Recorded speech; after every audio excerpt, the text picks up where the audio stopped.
What's up, everybody? Absolute Nobody back once again. I've got a little bit of a different video for today. It's actually a video I've been working on since before I started the video, the channel.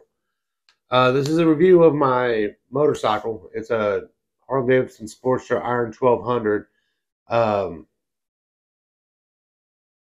I did a walk around review, and the audio there seemed fine, but the riding audio quality was very poor. So I'm going to be doing a little bit of a voiceover covering the same points that I tried to cover while I was riding. So there's going to be a little bit of a iffiness there, but it won't be too bad. Anyways, let's just get into it. What we have here, ladies and gentlemen, is my 2020 Harley-Davidson Sportster Iron 1200 out in the wild. Please excuse the road grime. I ride it. I don't spend my time washing it. I've had this bike for about a year and a half. And in my opinion, it's a hell of a bike. Of course, you got to do your own mods and everything, and it is a Sportster. But once you get it set up the way you like, oh, it can't hardly be beat. Like I say, I had it for about a year and a half. So I'm pretty familiar with this bike. Mine's pretty much stocked as far as the motor goes. It does have those short shots from Vance and Hine, which, to be honest, probably reduce the power that it makes from stock. But they do sound a lot better than the stock pipes. Other things I have changed, I forgot how to talk. Other things I've changed, I put the crash bars on. Those I got from, I don't know, somewhere online, and they were matte black and they bolted right up. No problems at all. I also put on this Mustang seat. The seat that came on it was not a stock seat, but it was not good. It was a Harley-Davidson branded seat. It was a 2-up style seat.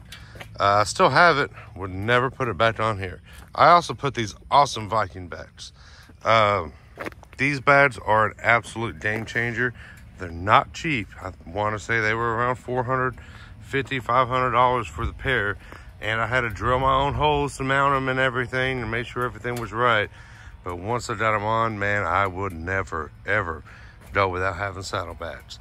I mean, it's a Sportster. I've got hard bags on my Sportster. What can you ask for? The little bikini fairing and the ape hangers, those both came stocked. They're not ape hangers, they're baby apes. I did put the Vans grips on there because, you know,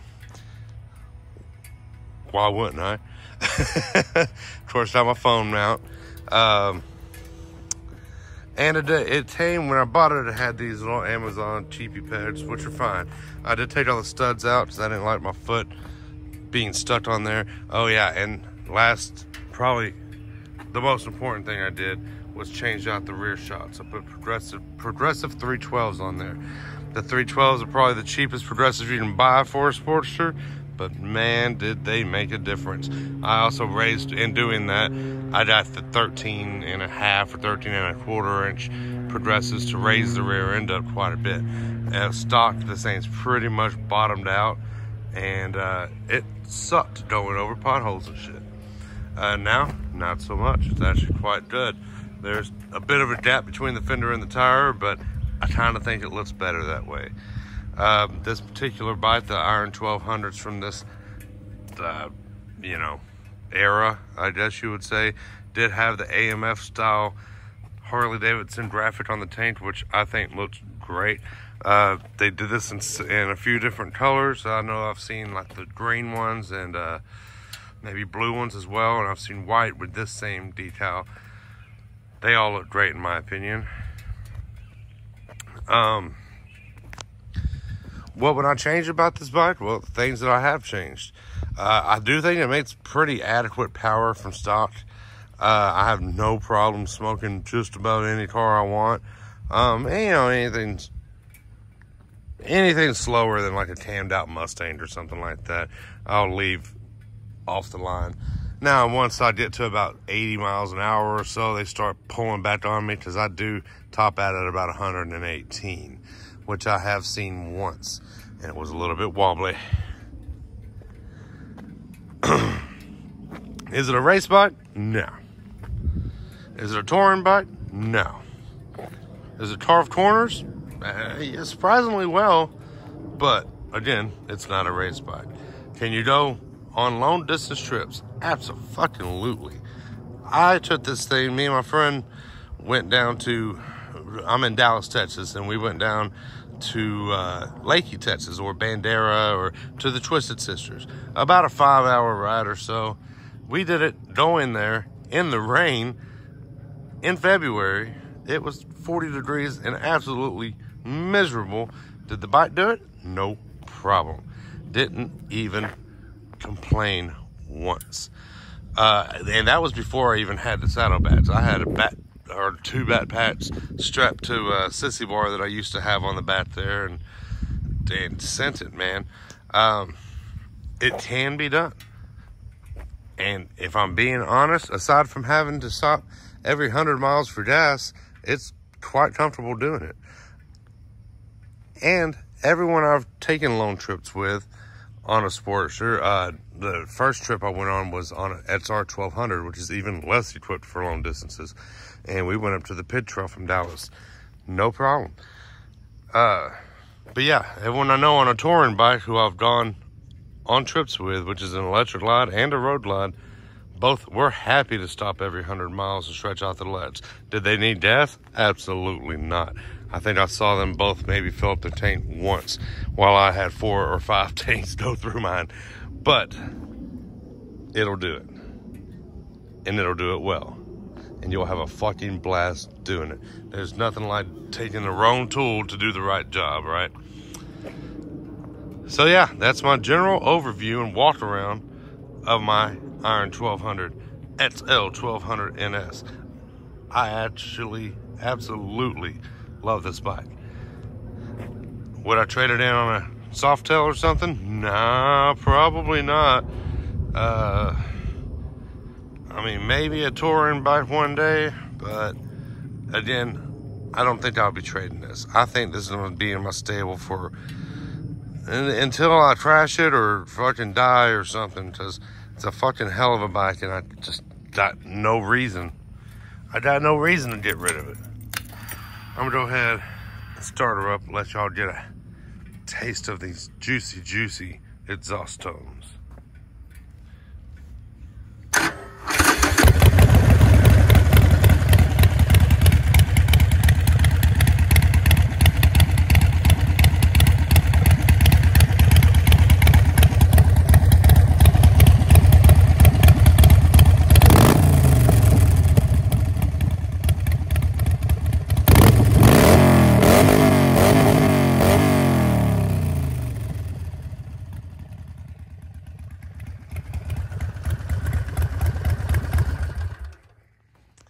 Yeah, so that's it for my walk around review. I will get into more detail and have some riding footage and stuff. Having a little bit of GoPro microphone issues, but that's all right. That's nothing I can't fix and post. Check y'all later. What's up, everybody? Absolute nobody back again.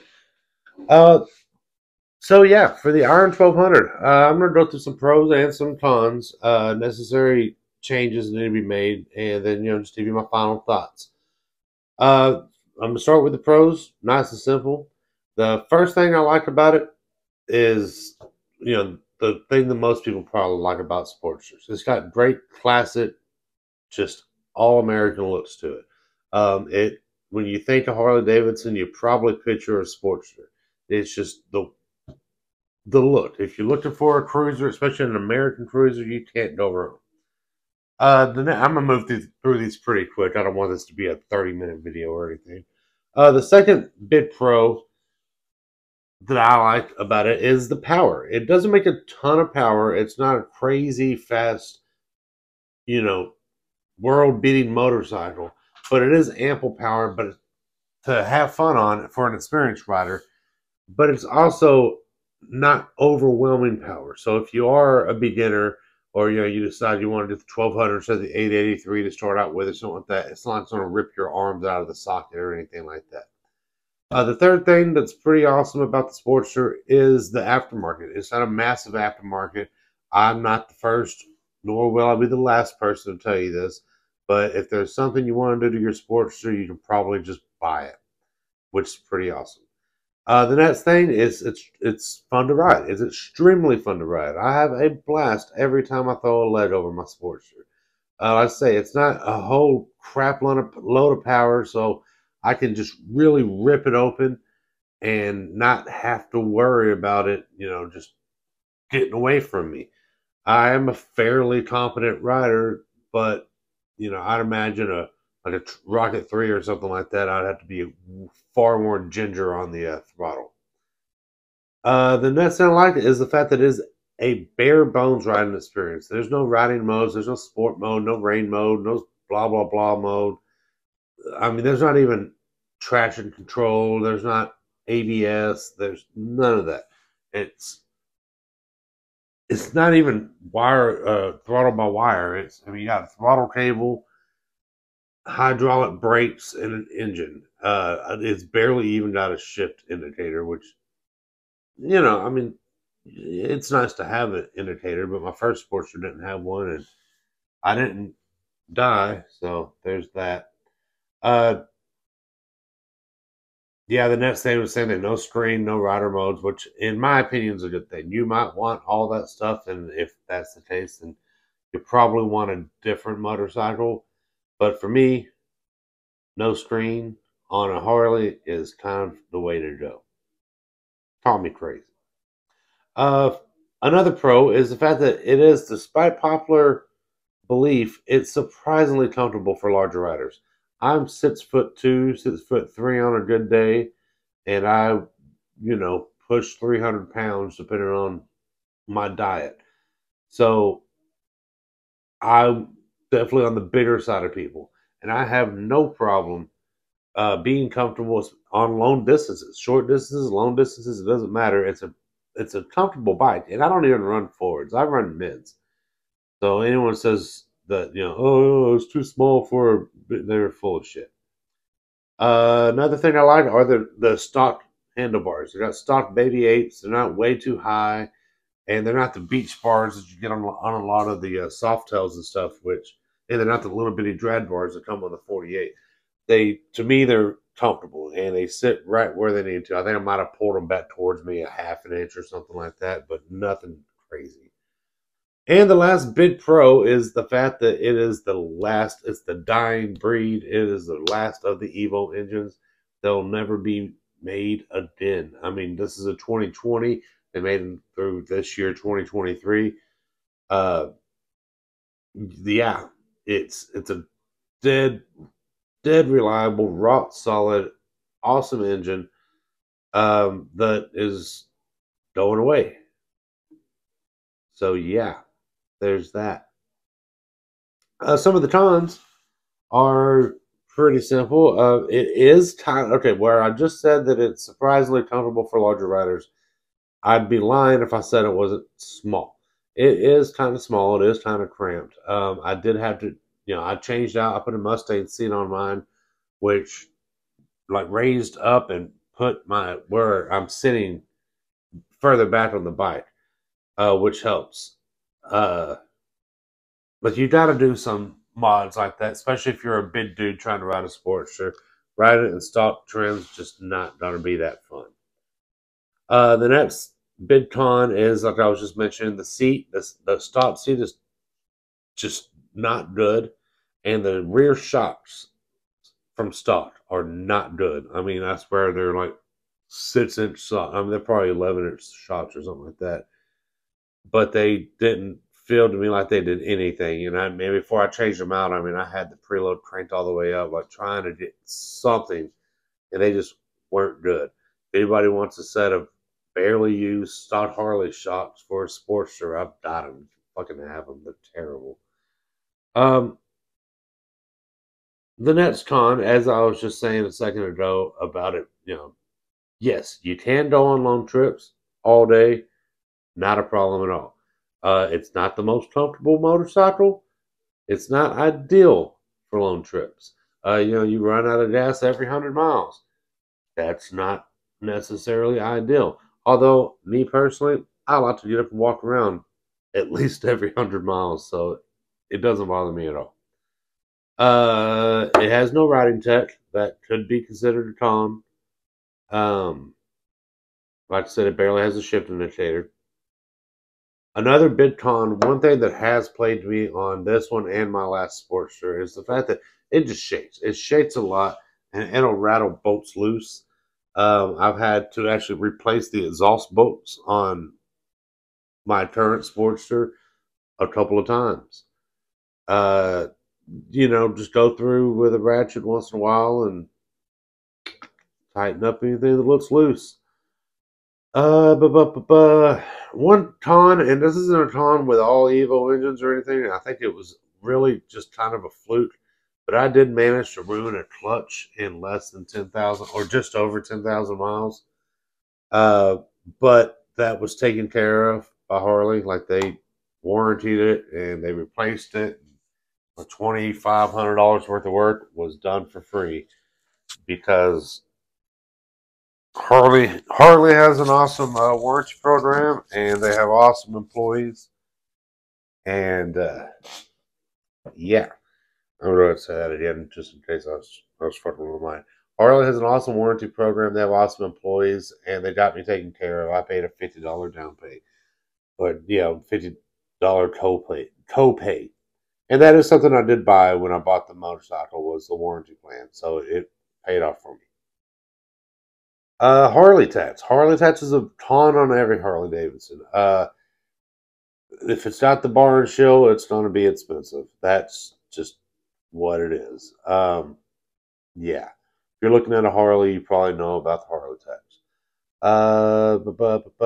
Another thing in the same vein, when you go to do power upgrades, the reason why mine is stock as far as power goes is it's expensive. To do a proper 2-into-1 and air filter and all that, you're looking at close to $1,000 of parts. And you can install all that, but then you may or may not need a tune at that point. And if you're going to tune it, you might as well throw a cam in it, and that's just a little bit extra money. So, it's not cheap to upgrade the power on them, or anything on them really, but it's really not cheap to upgrade the power. And I'm gonna move along here. Necessary things that need to be or changes that need to be made. Like I said before, the rear shocks. Gotta change the rear shocks. I don't care what anyone says. Stock Sportster shocks are garbage. A new seat. Stock Sportster seat is garbage. Gotta change it. Some sort of storage. I put the Viking badges on mine. They're hard badges. You don't have to go that fancy. You can get some leather badge. You probably get some $50 leather badge off of Amazon that'll work just fine. But you need storage. It's got nothing. No room under the seat. Nothing. If you want it to sound like a Harley Davidson, you got to change the exhaust. The cheapest route would be to go the route that the previous owner of my bike went and get some like Vansenheim short shots. I think they're like $650. Whereas, but what I would have done if it were me who put the exhaust on the motorcycle is gone with like some sort of 2-in-1 system, a Cobra or a Bassani or some shit like that. Crash protection. Doesn't come with any. You need a crash bar. It doubles as highway pegs. So, yeah, there's that. So my final thoughts on would I recommend the Sportster? Absolutely, man. I've never ridden an 883. That might, you might want something slower. If that's you, that's cool. I went with the 1200 because I am a large guy. It's a blast around town. If you don't want all the stupid computer stuff, it's a great option. Maybe a little bit pricey for what it offers, but again, Harley tax. Is it a beginner bike? Not really. The 1200, especially not really. The 883 probably is closer to a beginner bike, but at the same time, if you're not an idiot, you'll get along just fine. Is it a girl's bike? I mean, sure, if you're a chick and you want a Sportster, absolutely, it can be a girl's bike. I don't think it's exclusively a girl's bike, but You know, some people say it is, and those people probably have never ridden one. But anyways, I'm trying to keep it short here, so I'm gonna go ahead and let everybody go. Until next time, you know, like, subscribe, and above all else, don't take my word for it because I'm absolutely nobody. Y'all take it easy.